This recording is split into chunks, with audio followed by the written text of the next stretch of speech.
Hello friends, welcome to mathematics world doctor Sunindra Gupta level class. Dear friends, जैसे कि आप जानते हैं, मैं आपको इंजीनियरिंग मैथमेटिक्स 2 जो कि दिसंबर 2022 में जो क्वेश्चन पेपर हुआ था, उस क्वेश्चन पेपर का मैं आपको सोल्यूशन प्रोवाइड करा रहा हूँ एज ए वीडियो फॉर्म। साथ में मैं आपको एक्सप्लेन कर रहा हूँ कि कैसे कैसे क्वेश्चन, किस किस टॉपिक से कितने कितने मार्क्स के क्वेश्चन पूछे गए थे। तो डियर फ्रेंड्स, आप अगर मेरे चैनल पहली बार आए हुए हैं, चैनल को सब्सक्राइब करना बिल्कुल भी मत भूलिएगा, क्योंकि आपको यहाँ पर जो इन्फॉर्मेटिव वीडियो, जो आरजीबी से रिलेटेड, जो मैथमेटिक्स से रिलेटेड मिलेंगे, वो केवल आपको यहीं और केवल यहीं मिलेंगे। तो आज हम बात करने वाले हैं क्वेश्चन नंबर 6 के बारे में। अभी तक हम यहाँ पर क्वेश्चन 5 सॉल्व कर चुके हैं, यानी क्वेश्चन नंबर 1 2 3 4 5। अब हम बात करेंगे क्वेश्चन नंबर 6 के बारे में। तो क्वेश्चन नंबर 6 है क्या? तो क्वेश्चन नंबर 6 को अगर आप ध्यान से देखें, तो क्वेश्चन नंबर 6 में आपको आप देखेंगे कि आपके पास जो क्वेश्चन पूछा गया है, वो आपका पहला क्वेश्चन पूछा गया है, show that f of Z equal to Z into Z conjugate is differentiable but not analytic at origin. तो मैं आपको बता दूं, ये क्वेश्चन का जो स्टेटमेंट है वो एक्चुअली रॉन्ग है। एक्चुअली ये क्वेश्चन हमें पूछा जाना चाहिए कि prove that f of Z equal to Z into Z conjugate differential as well as the analytic. ये हमें क्वेश्चन में पूछा जाना चाहिए था, लेकिन उन्होंने स्टेटमेंट सही नहीं करवाया था। इसी का सेकंड पार्ट हमारे पास दिया हुआ है कि u of x y equal to e to the power minus two x sine two y is harmonic and determine its harmonic conjugate. और साथ में आपको बताना है कि इसका हार्मोनिक कंजुगेट क्या है। तो आइए समझते हैं कि ये दोनों क्वेश्चन एग्जाम में किस प्रकार से सॉल्व किए जाएंगे। ओके, तो जैसे कि मैंने आपको बताया कि क्वेश्चन में हमारे पास एक माइनर सा मिस्टेक दिया हुआ है कि हमारा क्वेश्चन में हमको डिफरेंशिएबल भी बताना है और साथ में इसको एनालिटिक भी बताना है। तो पहले आप समझ लें कि मीनिंग क्या है क्वेश्चन का। अगर हमें क्वेश्चन में अगर एनालिटिक बताना है, तो एक्चुअली यहाँ पर ये जो शब्द लिखा है एनालिटिक, ये शब्द यहाँ पर बट सॉरी नॉट वाला शब्द यहाँ पर यूज नहीं होना चाहिए। हमें बताना है but analytic at origin, also analytic at origin, ऐसा करके यहाँ पर क्वेश्चन लिखा आना चाहिए।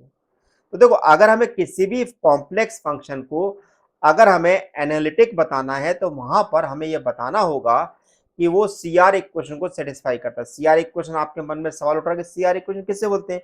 तो सीआर इक्वेशन जो होती है वो कहलाती है कॉशी रीमान इक्वेशन।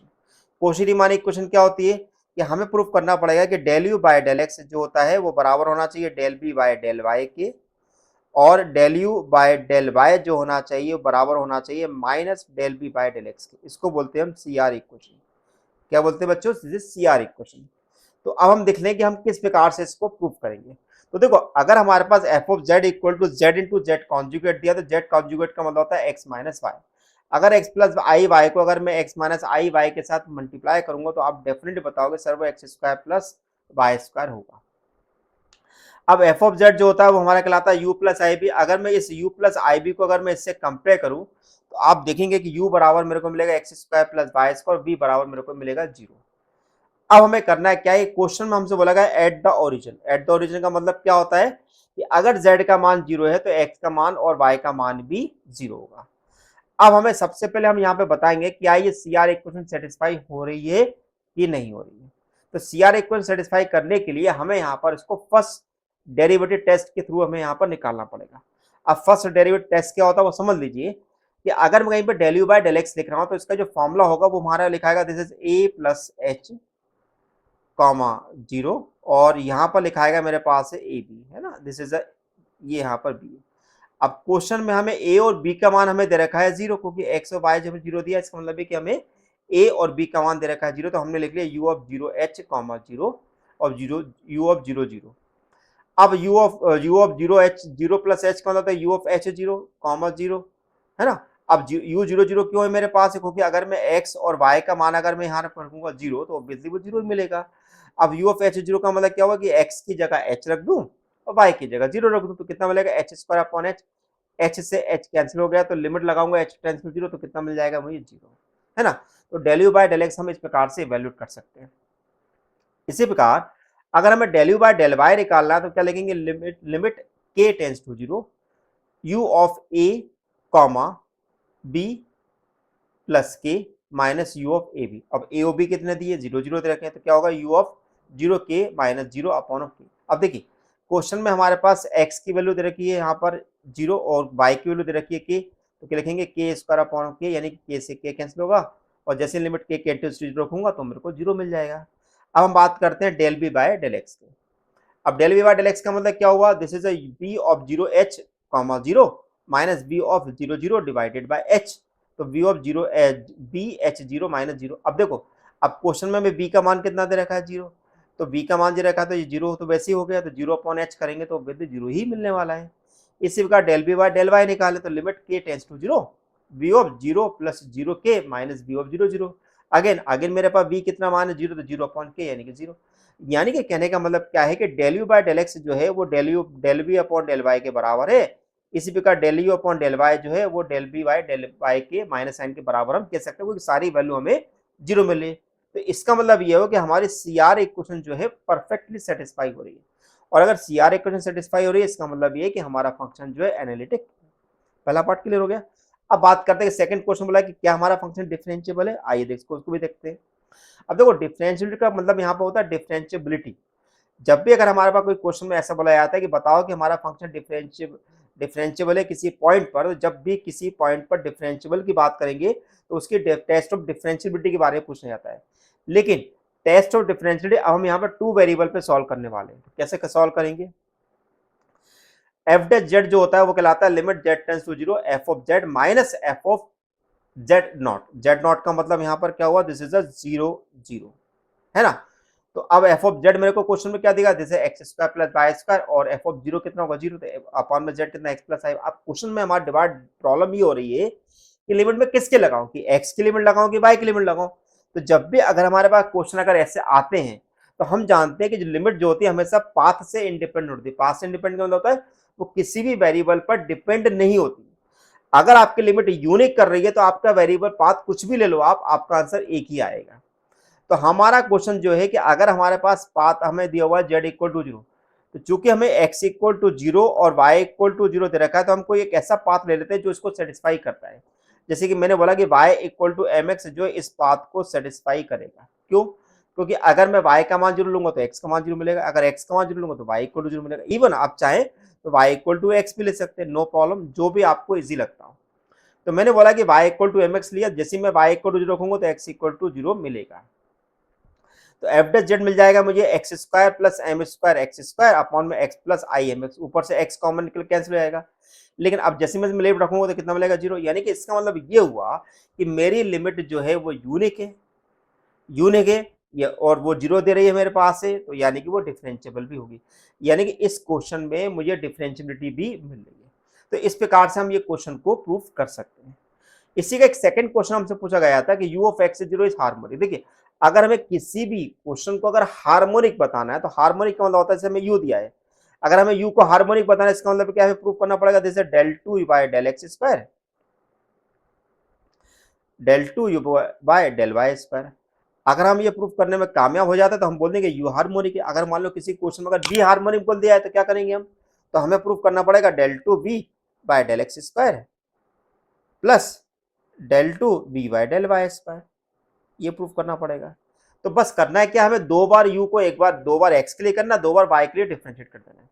तो अगर मैं इस u को अगर x के लिए डिफरेंशिएट करूं कितना मिलेगा, minus two e to the power minus two x sine two y, दूसरी बार करूंगा तो कितना होगा, माइनस माइनस टू यानी कि plus four e to the power minus two x sine two y, है ना, साइन टू बाय मिलेगा।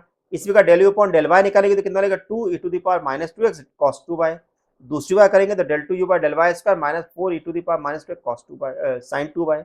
अगर मैं 2 और 3 को अगर ऐड करता हूं तो डेफिनेटली ये दोनों आपस में कैंसिल होंगे, जीरो मिलेगा। यानी कि मेरे पास ये कंडीशन इजीली सेटिस्फाई हो रही है। तो हम यहां पर कह सकते हैं कि हमारा फंक्शन जो है वो हार्मोनिक है। अब बात करते हैं कि हमें इसका हार्मोनिक कॉन्जुगेट निकालना है। क्या निकालना है, हार्मोनिक कॉन्जुगेट। किसका निकालना है, यू का। तो यू का जो हार्मोनिक कॉन्जुगेट होता है वो हमारा कहलाता है बी। इसी प्रकार अगर बी का हार्मोनिक कॉन्जुगेट निकालना होगा तो वो हमारा कहलाएगा यू।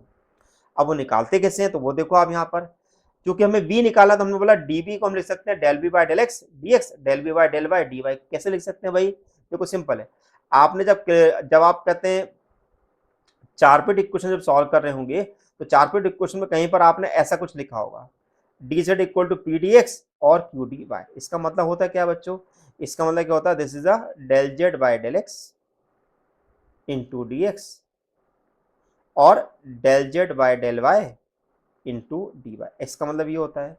तो उसी प्रकार जब मैं डीवी निकालना चाहता तो डीवी को मैं क्या लिख सकता हूँ, जैसे del B by del x into del v by del y equal into d y. चूंकि मेरा फंक्शन जो ऑलरेडी मेरे पास क्या है वो हमारे पास सी आर इक्वेशन सेटिस्फाई कर सकते। देखिए एक बात हमें ध्यान रखना, यदि कोई फंक्शन अगर हार्मोनिक है तो वो सी आर इक्वेशन सेटिस्फाई करेगा नहीं, ऐसा नहीं बोलूंगा। अगर कोई मेरा फंक्शन अगर मेरे पास सी आर इक्वेशन सेटिस्फाई करता है तो हार्मोनिक होगा। तो चूंकि मेरे पास फंक्शन हार्मोनिक दे रखा है तो del u by del x जो होता है del v by del y के बराबर होता है, और del u by del y जो होता है minus del v by del x के बराबर होता है। तो यहाँ पर हमने del B by del x को हमने यहाँ रख दिया minus del u upon del y, और del B by del y को हमने रख दिया del you by del x. क्यों रखा हमने? क्योंकि मुझे यू दिया है और वी निकालना है मुझे, तो कन्वर्जन मेरे पास यू की फॉर्म में होना चाहिए। तो मैंने del you by del y के रख दिया 2 e to the power minus 2x cos 2 by, और del you by del x minus 2 e to the power 2x sine 2 by. अब हमारे पास क्या हुआ, दिस इज अ dx, यहाँ पर अपना माइनस साइन अपना यहाँ माइनस माइनस हमारे पास क्या हो जाएगा, एक मिनट यहाँ पे मैं देख लूँ del u by del x कितना है, ये है माइनस है ना। तो इसका मतलब ये हुआ कि माइनस माइनस हो गया प्लस, तो यहाँ पे मैंने इसको कर दिया प्लस है ना, ये प्लस साइन आना चाहिए यहाँ पर। तो 2 e to the power minus 2x cos 2 by. अब मैं इसका करूंगा इंटीग्रल, लेकिन एक बात का ध्यान रखना, जब मैं इनका इंटीग्रल करूंगा तो अगर आपको याद होगा मैंने एग्जैक्ट डिफरेंशियल इक्वेशन आपको पढ़ाई हुई, तो वहां पर एग्जैक्ट डिफरेंशियल इक्वेशन के अकॉर्डिंग होगा। तो ये मेरे पास पोर्शन जो होता है वो मेरा कहलाता है m, और ये वाला होता है वो मेरा कहलाता है n। तो यानी क्या करूंगा मैं 2 इंटीग्रल m, यानी कि y कांस्टेंट होगा, इसको थोड़ा सा मैं बड़ा कर देता हूँ आपको देखने में आसानी होगी, ठीक है, और बड़ा कर देता हूँ। तो m ये हमारे पास पूरा बन जाएगा, दिस इज m, और ये मेरे पास बन जाएगा n, है ना। तो यहाँ पर हमने क्या करा e to the power minus 2x cos 2 बाय, इसको मुझे करना है x के लिए, तो e to the power minus 2x cancel कितना होगा, e to the power minus 2x upon minus 2। चूंकि यहाँ पर एक भी टर्म x से फ्री नहीं है तो ये टर्म मेरी मान ली जाएगी जीरो। क्या मान ली जाएगी? जीरो। तो minus e to the power इस माइन 2 से 2 कैंसिल हुआ, तो minus e to the power minus 2x cos 2 y plus zero, यानी कि हमें b मिल गया minus e to the power minus 2x cos 2 y plus c। तो इस प्रकार से हम अपना हार्मोनिक कॉन्जुगेट निकाल सकते हैं। तो डियर फ्रेंड्स, आपको मेरे वीडियो लेक्चर्स कैसे लग रहे हैं मुझे जरूर बताइएगा। आप लोग अगर जब तक लाइक नहीं करेंगे तो हमें हौसला अफजाई नहीं मिलेगी, यानी कि हम और अच्छा से वीडियो नहीं बना पाएंगे। तो आपके लाइक से हमें मोटिवेशन मिलता है, तो लाइक करना बिल्कुल भी मत भूलिएगा। हाँ, अगर आपको वीडियो अच्छा नहीं लग रहा है तो बिल्कुल भी लाइक करने की जरूरत भी नहीं है। तो thank you for watching my channel doctor Sunil Gupta. Thank you so much.